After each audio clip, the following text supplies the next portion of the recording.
સરગવાના પાનનો આપણે ઘણી બધી વાનગી બનાવતા હોઈએ છીએ અને સરગવાની સિંગની પણ વાનગી બનાવીએ છીએ.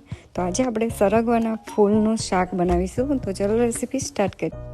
આવી જ નવી નવી રેસીપી જોવા માટે મારી ચેનલને સબસ્ક્રાઈબ કરી લેજો અને બાજુમાં રહેલા બેલ આઇકોનને પ્રેસ કરી લેજો, એટલે રેસીપીનું નોટિફિકેશન તમને જલ્દીથી મળી જાય. ફેસબુક પેજ અને ઇન્સ્ટાગ્રામ ઉપર ફોલો કરવાનું ના ભૂલતા.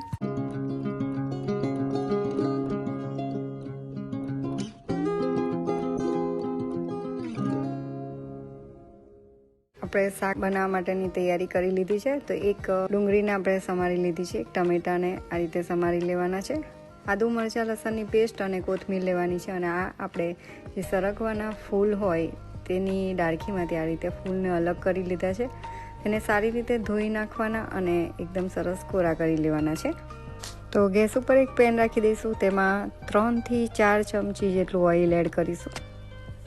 ઓઇલ તમારા ટેસ્ટ પ્રમાણે તમે વધારે ઓછી લઈ શકો છો.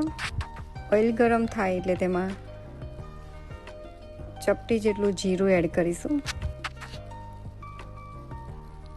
ચપટી જેટલી હિંગ એડ કરી દઈશું અને આદુ મરચાં લસણની પેસ્ટ 2 ચમચી જેટલી એડ કરીશું અને એકદમ સારી રીતે તેને મિક્સ કરી લઈશું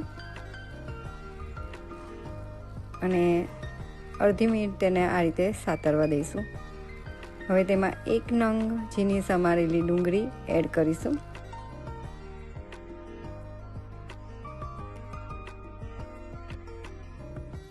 અને તેને પણ આપણે સાતરી લેવાની છે.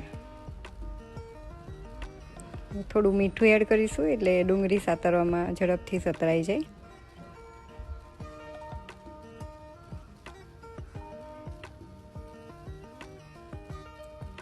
તો ડુંગળી એકદમ સારી રીતે સતરાઈ ગઈ છે. તો આ સ્ટેજ ઉપર આપણે 1 નંગ ઝીણું સમારેલું ટમેટાને એડ કરી દઈશું. તેને પણ આપણે મિક્સ કરી લેવાનું છે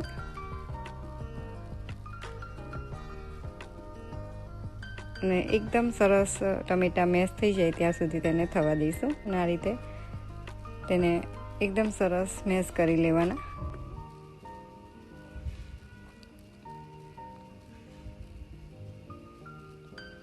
તો એકદમ સરસ ડુંગળી અને ટમેટા ચડી જાય એટલે તેમાં આપણે સરગવાને ફૂલ હોય તે અંદર એડ કરી દેવાના છે અને તેને મિક્સ કરી લઈશું.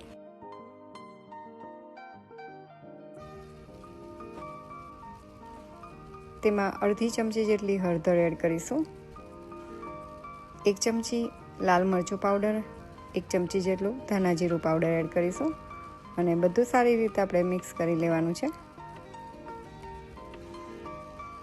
અડધી વાડકી જેટલું પાણી એડ કરીશું. તો પાણીની જરૂર વધારે લાગે તો ઉપરથી એડ કરી શકાય. તો ઢાંકણ ઢાંકીને તેને આપણે થવા દેવાનું છે.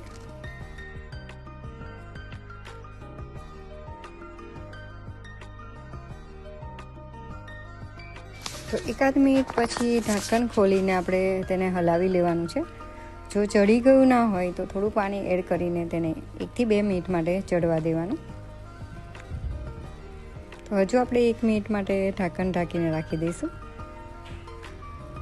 વચ્ચે વચ્ચે તેને ખોલીને હલાવતા જવાનું.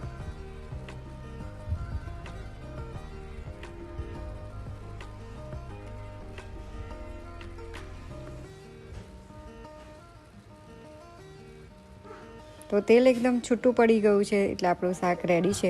તેમાં થોડી કોથમીર એડ કરીશું અને તેને મિક્સ કરી લઈશું.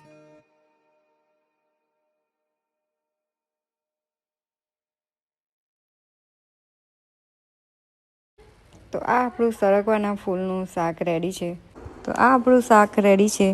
તમને રેસીપી કેવી લાગી પ્લીઝ લાઈક કરજો, શેર કરજો અને કમેન્ટ બોક્સમાં મને જરૂરથી જણાવજો. રેસીપી ગમે તો વધારેમાં વધારે શેર કરજો.